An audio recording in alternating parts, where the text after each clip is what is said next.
Public transport में भी लड़कियां इतना अनसेफ फील करती है कि कभी कभी ऐसा होता है कि अगर आप बस में चढ़ो और कोई आदमी के पास एक सीट खाली है बस की, तो आपको 10 मरतबा सोचना पड़ता है कि मैं बैठूं या मत बैठूं, मैं रुकूं कि कोई महिला के बाजू में सीट खाली हो जाएंगी, मैं उधर जाके बैठूं। बस बहुत ज़्यादा फुल है, हद से ज़्यादा रश हो गया है, तो भी सोचना पड़ता है कि अरे जाए या मत जाए, कोई छेड़ देगा, कोई पैर टच कर लेगा, तो ये एक टेंशन रहता है। इसका अपोजिट, अगर बस पूरी खाली है तो भी जाने से डर लगता है। भरी हुई बस में चढ़ना नहीं है आपको, खाली बस में चढ़ना नहीं। मतलब हमने पब्लिक ट्रांसपोर्ट को भी ऐसा बना दिया है ना कि गर्ल्स को सेफ फील ही नहीं होता है। मेरा नाम शेख आमना उसामा है। मैं SY BA में हूँ, पॉलिटिकल साइंस है मेरा मेजर सब्जेक्ट। मैं भिवंडी से आती हूँ और मैंने देखा है भिवंडी में नॉट ऑल बट कुछ पेरेंट्स तो ऐसे हैं जो सिर्फ अपनी बच्चियों को इस वजह से नहीं पढ़ा रहे क्योंकि वो लड़कियां हैं। उनको यही बोला जाता है कि अरे तू लड़की है, पढ़कर क्या करेंगी।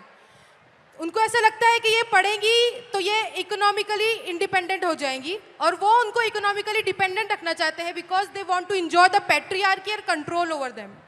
उसके अलावा सेकंड थिंग ये कि my parents are very supportive. उन्होंने इतना कुछ होने के बाद भी मुझे बहुत सपोर्ट किया है और पुणे पढ़ने के लिए भेजा।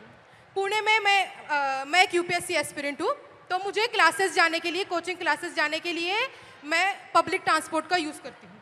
पब्लिक ट्रांसपोर्ट में भी लड़कियाँ इतना अनसेफ फील करती है कि कभी कभी ऐसा होता है कि अगर आप बस में चढ़ो और कोई आदमी के पास एक सीट खाली है बस की, तो आपको 10 मरतबा सोचना पड़ता है कि मैं बैठूं या मत बैठूं, मैं रुकूं कि कोई महिला के बाजू में सीट खाली हो जाएंगी, मैं उधर जाके बैठूं।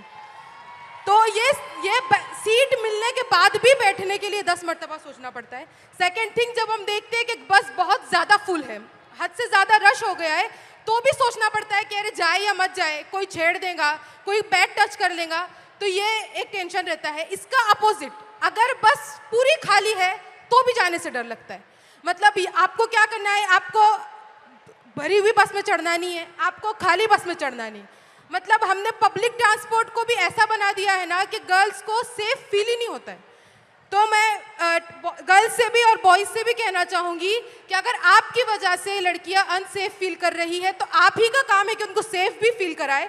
अगर किसी के साथ ये होता हुआ देखे तो प्लीज़ उसके अगेंस्ट में आवाज़ उठाए, एक दूसरे को सपोर्ट करें, बिकॉज हम ये नहीं चाहते कि हमें बहुत ज़्यादा अपॉर्चुनिटी चाहिए, बट जितना हमारा राइट है, इक्वल अपॉर्चुनिटी हम भी डिजर्व करते हैं। My name is Pradnya Kumar Gawande and I am the student of SY BSc Cyber and Digital Science. So sir, हम सब समझ रहे हैं या फिर ऐसा बोल रहे हैं कि पूरा जो वर्ल्ड है अभी AI पर डिपेंड है और साइबर सिक्योरिटी पर डिपेंड है। तो मुझे पहले से ही साइबर सिक्योरिटी ये कोर्स करना था, बट ये कोर्स गवर्नमेंट कॉलेजेस में अवेलेबल नहीं है और पुणे के रेपुटेड कॉलेज की फ़ीस अराउंड 3 लाख मतलब एनुअल फ़ीस है सर ये, जो कि मैं अफोर्ड नहीं कर सकती। मेरे पापा ड्राइवर है और मम्मा हाउसवाइफ है मेरी, मुझे एक छोटी बहन भी है। और इसके अलावा मैं बच्चों को इवनिंग ट्यूशन्स वगैरह पढ़ाती हूँ। क्लिनिक में एज अ रिसेप्शनिस्ट में काम करती हूँ, जिससे मेरा ट्रैवलिंग वगैरह मैनेज हो जाता है। तो मैंने मेरा डिसीजन चेंज करके दूसरे कॉलेज में एडमिशन लिया, जहाँ पे मुझे साइबर सिक्योरिटी स्कॉलरशिप के साथ नहीं मिल रहा था, तो मैंने दूसरा कोर्स ले लिया, साइबर एंड डिजिटल साइंस।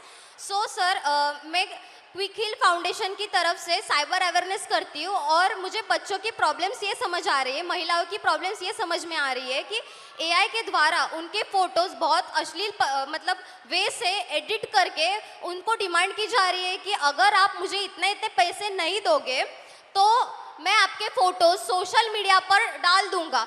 और इसका सोल्यूशन सिर्फ और सिर्फ साइबर सिक्योरिटी जो वॉरियर्स जो साइबर वाले हैं उनके पास है। और ऐसे कोर्स को हमें स्कॉलरशिप क्यों नहीं दी जा रही है, और स्कॉलरशिप नहीं है तो गवर्नमेंट में ये कोर्स क्यों नहीं है।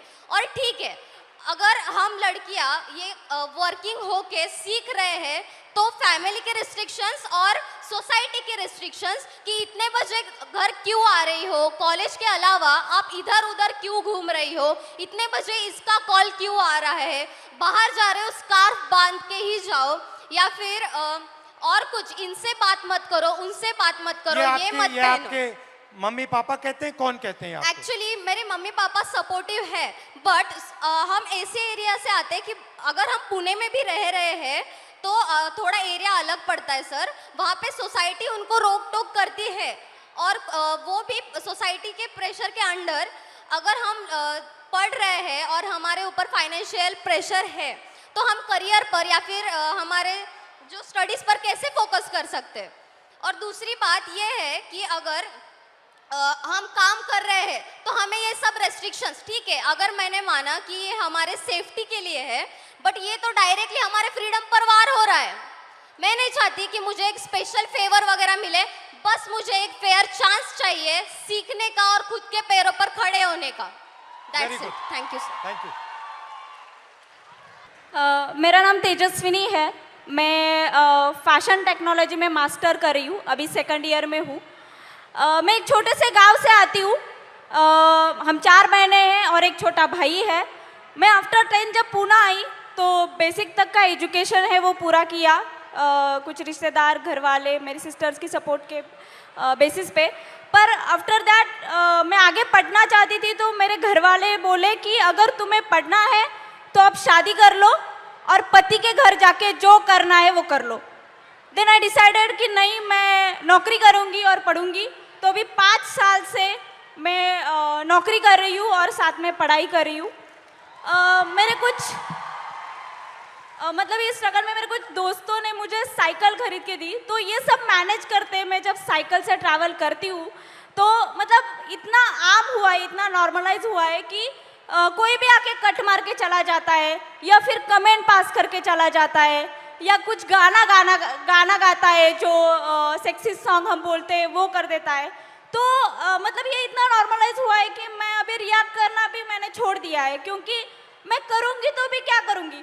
क्योंकि जो मैंने सुना था रेसलर के साथ जो हुआ, जिन्होंने हमारे देश के लिए गोल्ड मेडल लेके आए, उनके जो गुनहगार थे उनको क्लीन चिट दे दी। तो मैं तो एक सामान्य घर की लड़की हूँ जिसको ठीक से सपोर्ट भी नहीं है। और मुझे और एक बात कहनी है, क्योंकि मैं जैसे मैंने कहा गांव से आती हूँ, तो मैंने अपने 10th तक की जो एजुकेशन है वो गवर्नमेंट स्कूल्स में की है, जो कि अभी 90,000 के ऊपर स्कूल बंद हुए हैं। और मेरी सारी बहुत सारी लड़कियां हैं जो वही स्कूल में पढ़ती है और उनका अभी वहाँ पढ़ना बहुत मुश्किल हो जाएगा, क्योंकि कौन सी भी माँ अपनी छोटी सी बच्ची को 10 किलोमीटर आगे नहीं भेजेगी। मेरा 10th तक का हुआ तो मैं यहाँ तक आ गई, पर पता नहीं जिनके स्कूल बंद हुए हैं उनका क्या होगा। तो मेरी बस इतना ही कहना है। Hi, my name is Maitri. I am currently a psychology student studying in Pune University, and I travel by daily commute by public transportation literally almost every single day, and I feel like safety is becoming a very big concern because I leave early and return home late, so it becomes a very What time I do you leave at what time? around 8 a.m. and I come home around 9:30 p.m. That is very late for where I live. Yeah, so I feel I coming from an urban city is very probably I don't have to give up my education because of my safety, but the girls from the rural area region have to. Their parents prefer that if they have to send their female children out to study, because villages don't really have schools for higher education.